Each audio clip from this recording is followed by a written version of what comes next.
Hey, what's up, guys? Mike here with Invest Theory, and this is me screening for stocks for tomorrow, June 14th. Let's see what we can find here. So I'm going to open up my MFI screener. I've already got it to search for stocks below 550 in price. We're going to want to see the MFI at 25 or below. And our average volume is going to be 250K minimum. So I'm going to search starting by the volume, and we're just going to go from the top. AVP, what a piece of crap. Just a heads up, when the MFI is coming down like this on the daily chart, this is a bad buy. We don't want to get into that. This is pretty interesting because we've got the MFI coming up, popping up over the 20 right here. This candle is about to hit the bottom Keltner channel, because what's going to happen is tomorrow when the market opens, Keltner channel is going to move a little bit. This is basically going to be right at the bottom. This is a pretty good setup. So what I'm going to do is I'm going to go to my NASDAQ historical. I'm going to edit my symbol list here. And I'm going to go ahead and add that in. So the reason why I go to NASDAQ is I like to check a few things. One, the volume of the stock. Two, I want to check the high and the low, and I want to see what the spread is on the day. So volume, popping. It's looking great. Close 162. But look at this. The low is 156, 164 high. There's pretty, consistent amount of price range. It's not very much. But we're hoping with this increased volume of recently, the price might go up. Usually I like to find a price a little bit close to the low of that day. So my buy-in price, with it closing at 162, it's pretty much gone down into the 150s every day. I kind of want to get a buy-in price about 158. And I came up with that because the low was 156, and between 160 and 156, I'm thinking 158 is a pretty good price. So I'm probably going to look at HMY at a 156 entry. So we'll see what happens. Let's continue on. So when you have the MFI looking like this, it's really low.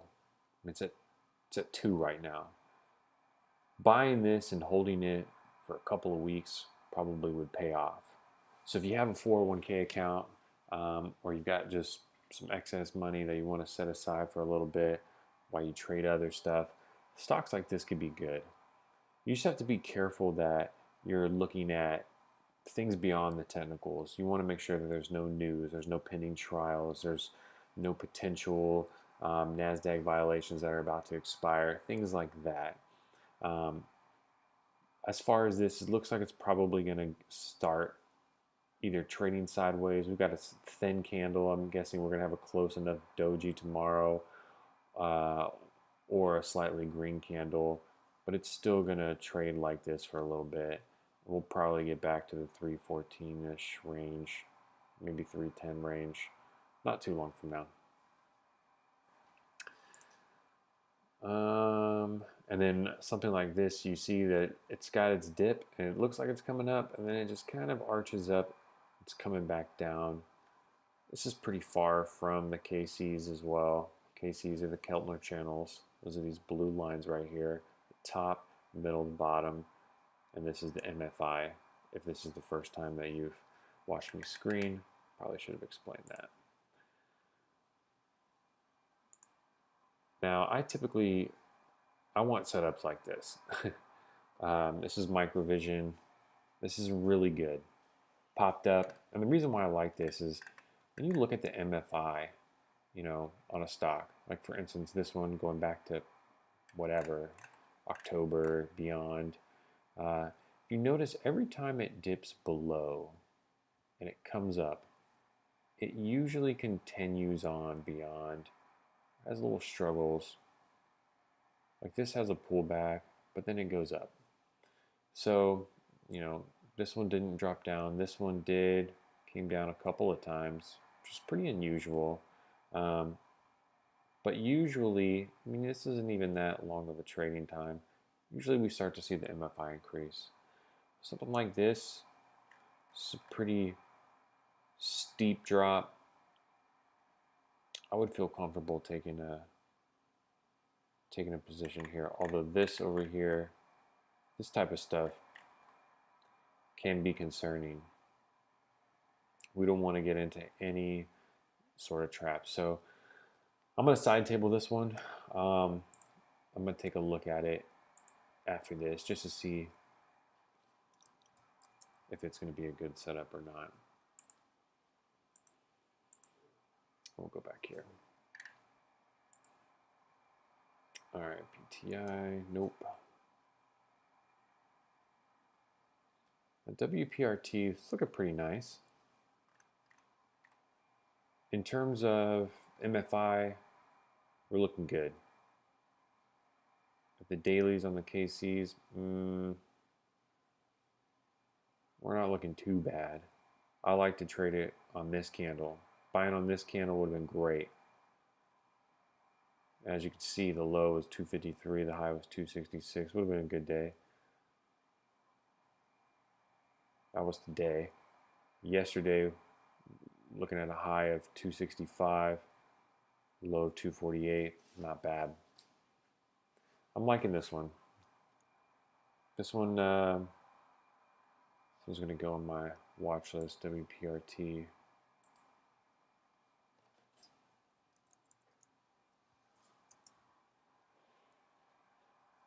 And let's take a look at the NASDAQ on this one. So we got a low of 253. Lows are kind of increasing. They're coming all around in the same range here. The highs pretty capped out as of lately. It'd be nice to get back to this level. I'm going to want to take a position at 250. That would be my entry. Of course, I'm doing a half buy just in case if there's a dip, I can scoop up more. If not, oh well, I've got more money for other trades. The volume is not that impressive, but it's still above 250, and that's all that really matters. So I'm looking at a $2.50 entry on WRP. Mosey, this is a solid trade. MFI is curled up just enough. It's coming out of this oversold territories. We've got 2 green candles on the KCs. I suspect there will be at least one more. We're not in overbought areas yet. Let's take a look at this one.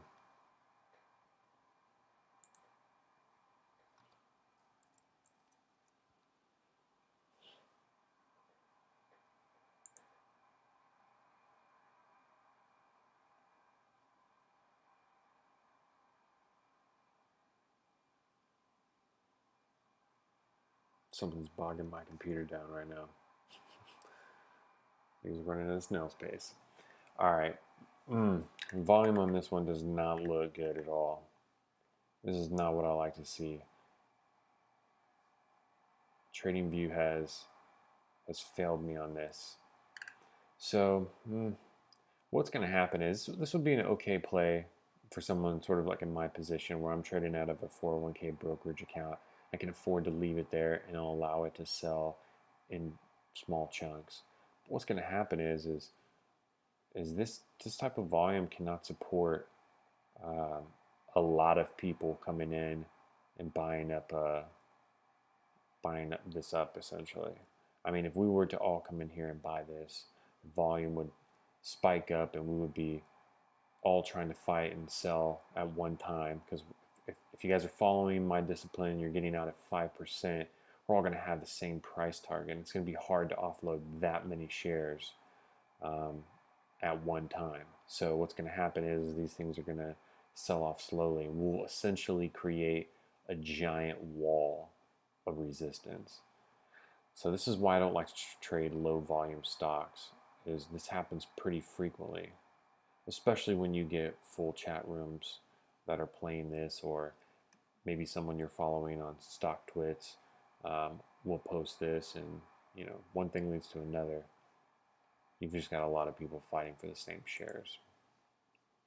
So while the setup is nice on that, I'm going to skip that. Trove is one that I was looking at earlier this week. My first scanning video, we saw it right here. Just did not like the gap down after a split. Just didn't sit well with me. I'm glad I waited. We would have seen no progress. And I think I'm going to keep waiting.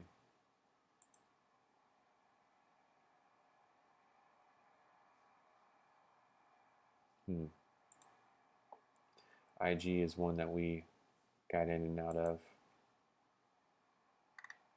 Yikes. This is interesting. We've got two dojis in the bottom of the KCs, which is a pretty good sign. MFI has bounced off the 20. It's still in a great range of 21. Price is 260. AREX. Let's check this one out.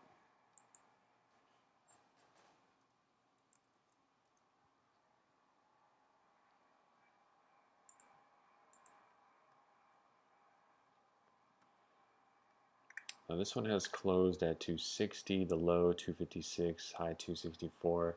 Not a lot of range there.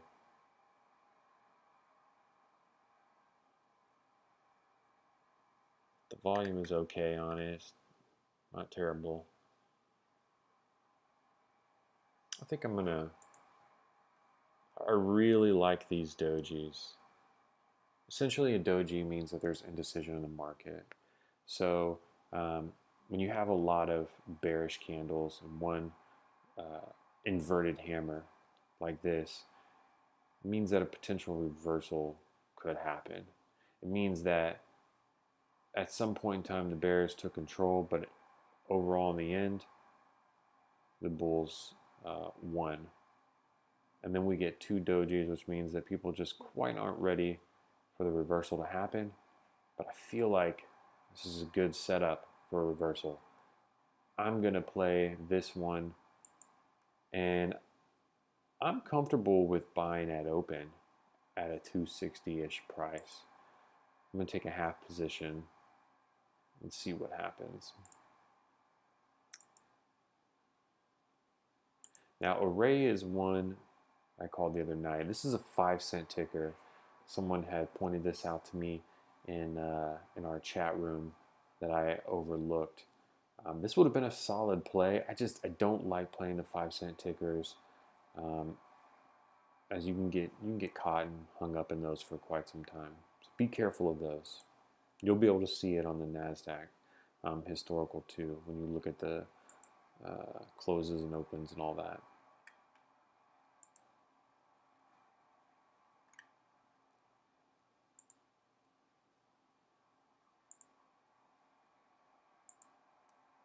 It looks like these might be our only setups.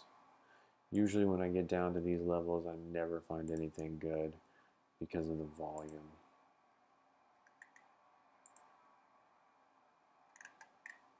And our last one here.